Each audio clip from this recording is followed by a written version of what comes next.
आज के वीडियो में हम मनुष्य की आंत की आंतरिक संरचना के बारे में चर्चा करेंगे। इससे पूर्व के वीडियो में हम मनुष्य के आमाशय में होने वाले पाचन के संदर्भ में विस्तृत चर्चा कर चुके हैं। आमाशय के बाद आमाशय में जो पचा हुआ भोजन होता है उसे काइम कहा जाता है। वहां से वह पाइलोरिक स्फिंक्टर द्वारा मनुष्य की छोटी आंत में प्रवेश करता है। मनुष्य की आंत के बारे में यदि हम बात करें तो मनुष्य की छोटी आंत व बड़ी आंत यानी कि स्मॉल इंटेस्टाइन व लार्ज इंटेस्टाइन दोनों को मिला के लगभग यह 4.5 मीटर लंबी होती है। मनुष्य की आंत की लंबाई अलग अलग मनुष्यों में अलग अलग उनकी लंबाई के अनुसार हो सकती है। जो छोटी आंत होती है मनुष्य की, उसके 3 भाग होते हैं। वे 3 भाग हैं ड्यूोडेनम, दूसरा भाग है जेजुनम, तीसरा भाग है इलियम। उसी प्रकार जो मनुष्य की बड़ी आंत होती है उसके भी 3 भाग होते हैं, जिनको हम क्रमशः सीकम, कोलन और रेक्टम कहते हैं। मनुष्य की आंत को हम एक चार्ट के द्वारा आपको समझा सकते हैं। जैसा कि इस चार्ट में हमने मनुष्य की आंत के बारे में बताया है। इसमें आप देख रहे हैं आंत के 2 भाग होते हैं, स्मॉल इंटेस्टाइन जिसे लघु आंत कहते हैं, लार्ज इंटेस्टाइन जिसे बड़ी आंत कहते हैं। लघु आंत यानी कि स्मॉल इंटेस्टाइन के 3 भाग होते हैं, जिन्हें क्रमशः ड्यूोडेनम, जेजुनम, इलियम कहते हैं। हिंदी में ग्रहणी, अग्र क्षुद्रांत व क्षुद्रांत कहते हैं। लार्ज इंटेस्टाइन यानी कि बड़ी आंत के 3 भाग होते हैं, जिन्हें क्रमशः सीकम, कोलन और रेक्टम कहते हैं। सीकम को अंधनाल और कोलन को बृहदांत और रेक्टम को मलाशय कहा जाता है। इसको हम चित्र की सहायता से भी देख सकते हैं। जैसा कि आपके सामने ये मैंने चित्र बना रखा है। इसमें आप देख रहे हैं ये छोटी आंत यहाँ से शुरू हो रही है। इसका जो पहला भाग है जिसे हम ड्यूोडेनम कहते हैं, यह सी के आकार का होता है। इसमें आप देख रहे हैं कि लीवर से गॉल ब्लैडर और लीवर से एक नली इस ये ड्यूोडेनम वाले भाग में जुड़ रही है। साथ ही आप देख रहे हैं ये पत्ते जैसी ग्रंथि पैनक्रियाज जिसे अग्न्याशय कहते हैं, वह भी अपने एंजाइम को यहाँ पर छोड़ रही है। इस ड्यूोडेनम के बाद हम देखते हैं ये छोटी आंत जब नीचे आती है तो यहाँ पर ये कुंडलित हो जाती है। यहाँ इसका दूसरा पार्ट जेजुनम आता है और लास्ट में इसका पार्ट आता है इलियम। इलियम के बाद हम देख रहे हैं कि ये यहाँ पर बड़ी आंत से मिल जाती है, जिसे कि हम बड़ी आंत का प्रारंभिक भाग को हम कहते हैं सीकम।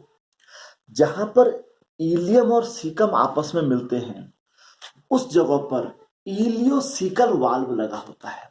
आपको पता होना चाहिए कि वाल्व का कार्य होता है कि वह भोजन को एक ही ओर को जाने देता है। तो इलियोसिकल वाल्व के द्वारा इलियम और सीकम आपस में जुड़े रहते हैं।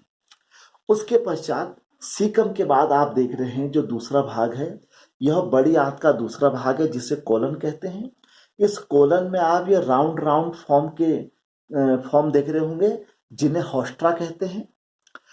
इस कोलन का जो अंतिम भाग होता है वह रेक्टम होता है, जिसे मलाशय कहते हैं। और आंतों के अंदर बना हुआ मल एनस गुदा द्वार के द्वारा शरीर से बाहर आ जाता है। इसके अतिरिक्त एक बड़ा इंपॉर्टेंट चीज यहाँ पर हमको दिखी, सीकम के पास आप देख रहे हैं एक छोटी सी नली निकल रही है, जिसे वर्मीफॉर्म अपेंडिक्स या कृमि रूप परिशेषिका कहते हैं। यह मनुष्य में एक अवशेषीय अंग के रूप में कार्य करती है। अब थोड़ा सा हम इसके बारे में विस्तार से चलते हैं। छोटी आंत यानी कि स्मॉल इंटेस्टाइन के जो 3 भाग होते हैं, उसमें से जो पहला भाग होता है इलियम, उस इलियम की यदि आंतरिक संरचना में जाए तो हम देखते हैं कि इसके अंदर ब्रूनर्स की ग्रंथियां पाई जाती हैं। ये ब्रूनर्स की ग्रंथियां जो होती हैं ये क्षारीय श्लेष्म का स्रावण करती हैं। यदि हम इलियम में जाएं तो इलियम की जो अंदर की सतह होती है उसमें उंगली नुमा उभार पाए जाते हैं, जिससे छोटी आंत के अंदर की जो सतह होती है वह काफी बढ़ जाती है। इसके अतिरिक्त इलियम के अंदर लीवर कोहन की दरारें पाई जाती हैं, जिन्हें क्रिप्स ऑफ लीवर कोहन कहते हैं। और बच्चों को मैं ये विशेष रूप से कहना चाहता हूं कि यह जो टॉपिक है यह हमारे कंपटीशन की तैयारियों में बहुत बार आता है। लीवर कोहन की दरारें जो होती हैं, इन दरारों के द्वारा पाचक ग्रंथियां जो होती हैं वो आंत्र की गुहा में खुलती हैं। लीवर कोहन की दरारों के मध्य इनमें 3 प्रकार की कोशिकाएं पाई जाती हैं, जिन्हें क्रमशः कलश कोशिकाएं, आंतरिक कोशिकाएं और पैनित कोशिकाएं कहते हैं। जो कलश कोशिकाएं होती हैं, जिन्हें गॉबलेट सेल्स भी कहा जाता है, ये गॉबलेट सेल्स क्या करती हैं, ये क्षारीय श्लेष्मा का स्रावण करती हैं। आंतरिक कोशिकाएं जो होती हैं ये जल और जल अवघट्टी जैसे पदार्थों का स्रावण करती हैं। और जो पैनेत कोशिकाएं होती हैं ये एक विशेष प्रकार का एंजाइम लाइसोजाइम एंजाइम का स्रावण करती हैं, जो कि भोजन में आए हुए जीवाणुओं को नष्ट करता है। इसके अतिरिक्त इलियम भाग के अंदर पेयर्स पैचेज पाए जाते हैं, जो कि असल में लसिका ग्रंथियों के समूह है। इनके अंदर लसिकाणु, जिन्हें इंग्लिश में लिम्फोसाइट्स कहते हैं, उनका निर्माण होता है, जो भोजन में आए हुए हानिकारक जीवाणुओं को नष्ट करते हैं।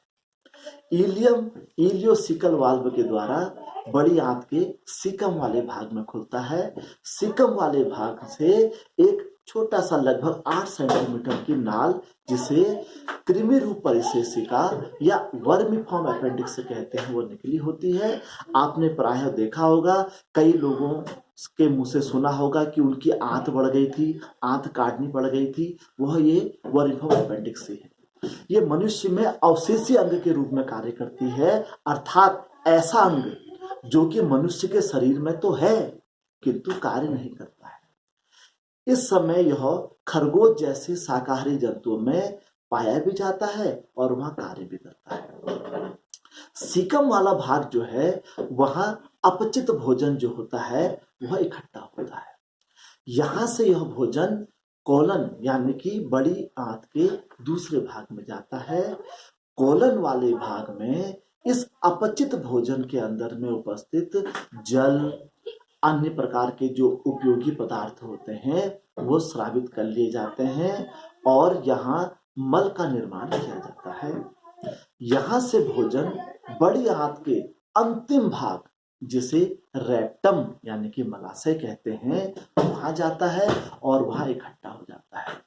अब इस अपचित भोजन को हम मल कहते हैं और यह मल एनस या गुदा द्वार के द्वारा मनुष्य के शरीर से बाहर निकाल दिया जाता है। हम पाचन तंत्र के अगले चरण में इस आंत के अंदर होने वाले पाचन और एंजाइमों के संदर्भ में चर्चा परिचर्चा करेंगे। धन्यवाद।